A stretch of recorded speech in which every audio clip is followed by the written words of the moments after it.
안녕하십니까. 소방단기의 이산 교수입니다. 오늘 4월 9일 소방시험이 있었죠. 그래서 소방시험 치르느라고 다들 너무나 고생 많이 하셨습니다. 자, 저는 지금부터 올해 소방시험이 어떻게 출제됐고 어느 정도의 점수를 받아야만 좀 잘했다, 합격을 논할 수 있겠다 이런지를 말씀을 드리려고 합니다.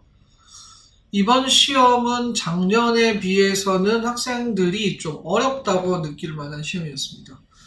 이 경채에서도 이제 마지막 국어 시험이어서 사실은 여러분들이 준비하시기가 참 음, 안타까우셨을 건데요. 이번에 이제 아무래도 좀 새로운 과목을 선택하셔야 되기 때문에 아마 막바지에 몰려서 공부를 하셨지 않았나 이런 생각이 듭니다. 문법 문제가 작년에 비해서 문법 맞춤법 합쳐서 8문제가 출제가 됐습니다. 작년엔 6문제였고요. 올해 8문제가 출제가 되면서 문법에 대한 준비를 어떻게 해왔느냐가 이번 시험의 당락을 좌지우지할 것으로 보입니다. 그리고 이제 새로운 유형이었던 화법, 그 대담조와 면담하는 지문이 굉장히 길어서 앞에 문법에서 시간을 많이 쓴 학생들이 있었다면 아마 시간에 쫓겨서 지문이 눈에 안 들어와서 답이 안 나올 확률이 있다. 글만 잘 읽었으면 어렵지 않은 것인데 뒤에 있는 지문들이 소설 지문도 그렇고 좀 길었거든요. 그러다 보니까 앞에서 시간을 많이 뺏기셨던 분들은 아마 어렵게 접근하시지 않았을까라는 생각이 듭니다. 이번에 꼭 맞춰야 될 문제는 사실은 저와 함께 문법을 계속 해오셨다면 정말 어렵지 않게 1번부터 8번까지죠. 문법 문제들을 무난하게 푸실 수 있었을 것으로 봅니다. 5023 문법 노트도 있었고요. 그 다음에 기선제압 기출 OX, 그리고 특히 마지막에 문진모를 통해서 3단계에 걸쳐서 문법 심화 과정을 실시했습니다.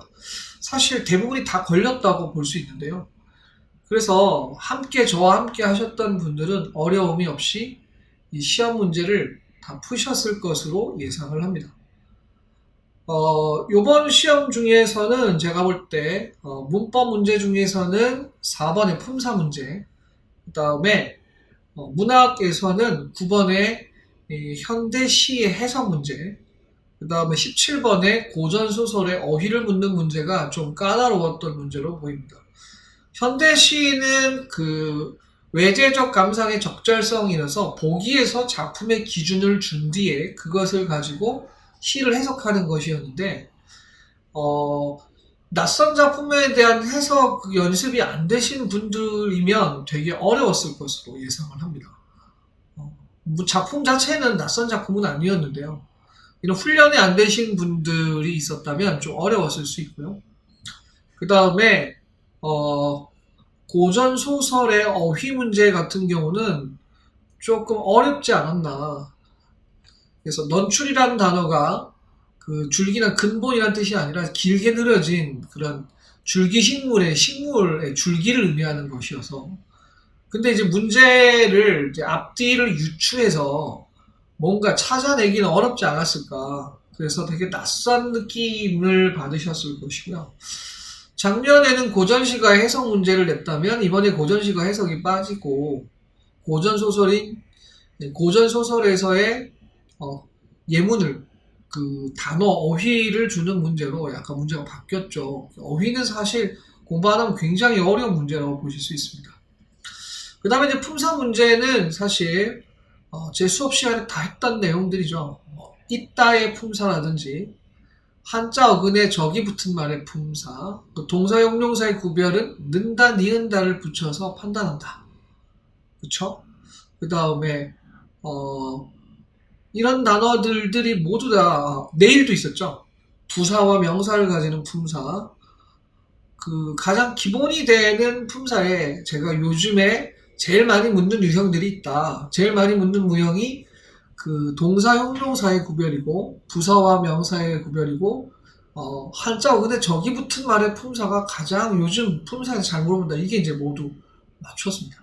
그래서 사실 여기에 대해서 대비를 하시고 모의고사를 치시고 잘 따라오셨다면 어렵지 않게 푸셨을 것인데, 이 준비가 안 돼가지고 두 개 선지가 헷갈리셨던 분들은 아마도 이 문제로 놓치지 않았을까 싶습니다.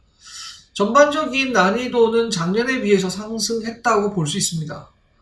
하지만 이제 전체적으로 봤을 때 예고된 대로 문법에 대한 준비가 확실했다면 문제가 없었을 것이고요. 시간도 잘 쓸 수 있었을 텐데, 앞부분의 8문제에서 느끼는 그 체감 난이도에 따라서 시험이 어렵게 느껴지실 수도 있었을 것 같습니다.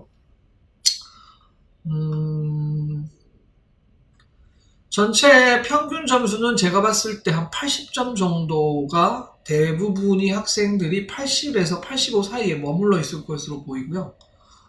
합격선은 90점 정도라고 예상을 할 수 있습니다.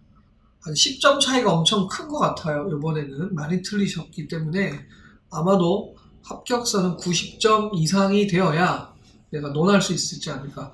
적어도 뭐 다른 과목을 잘 치셨으면 85점까지도 바라볼 수 있습니다만, 평균은 한 80점, 합격선은 적어도 90점 이상을 받으셔야 넉넉하게 합격하실 수 있겠고요.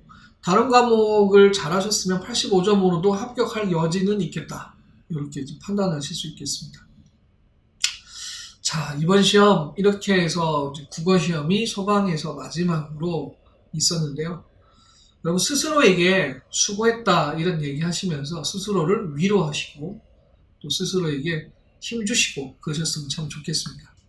자, 총평은 여기서 마무리가 될 텐데요. 여러분들이 짧게는 6개월, 길게는 한 3년 이상까지 준비해 오신 분들이 있으시죠. 여태까지 여러분이 공부하신 이것들이 좋은 결과로 나타났으면 참 좋겠습니다. 그리고 소방 단기에 곧 올라오게 될 소방시험 해설 강의도 여러분이 꼭 확인하셔서 본인이 틀린 문제와 또 헷갈렸던 문제들을 잘 점검해 보는 시간을 가지셨으면 좋겠습니다. 자, 지금까지 저는 이산이었고요. 여러분이 최종 합격하는 그날까지 제가 응원하도록 하겠습니다. 감사합니다.